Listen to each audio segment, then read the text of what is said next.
Now let's take a closer look at the local markets. Earlier I spoke to Martin Lakos from Macquarie Private Wealth. Martin Lakos, thanks for your time. Well, it's now been 8 days of declines on the trot, and not much was spared today, was it? No, absolutely not. The overnight news wasn't great. It looks like Moody's, or there's rumours of Moody's downgrading Spain's debt, and that got the US market fairly jittery, down about 100 points. We also had the Chinese manufacturing index come out about 11 a.m. our time during market hours, and that came in a bit disappointingly, down at 52.1 from 53.9 in May. So again, we saw the market probably hit its lows in about a 70-point trading range at that point in time. And what about speculation of a compromise between the government and the miners on the resources super profits tax? Did that receive much reaction? Well, it certainly did. In fact, there was reports out that there had been a compromise made. That report included some detail, but that has not been confirmed.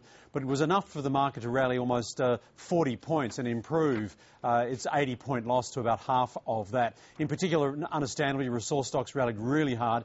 BHP gained about 70 cents in that hour of trade and closed about 44 cents above its lows. We also had a bit of positive news after market with the Japanese Tankan survey coming out showing that Japan's gradually coming through its recovery, and that might be a slightly better setup for tomorrow, but we'll have to wait and see how Europe performs on the back of that Spanish Moody's debt issue.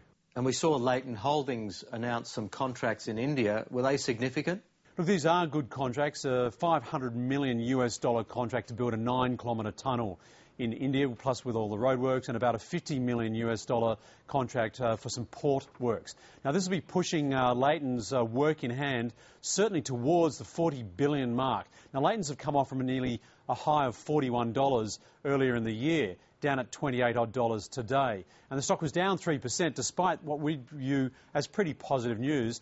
And Leighton's is now yielding about 5% on this year's dividends. So there's some fundamentals starting to emerge, but the market's not really focusing in on fundamentals at this stage. And of course, as the new financial year begins, not such a happy new year, there seems a lot of conflicting noise on investment fundamentals. How tough is it for investors to sort through that at the moment?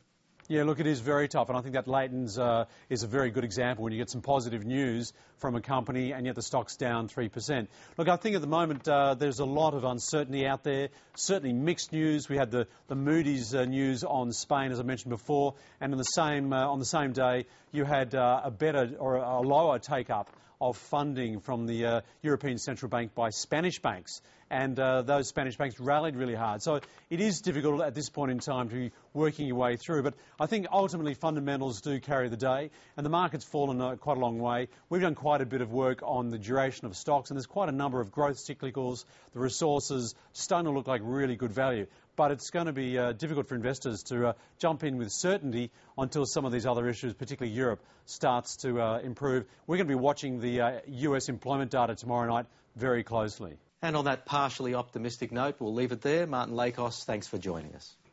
Thanks very much, Phil.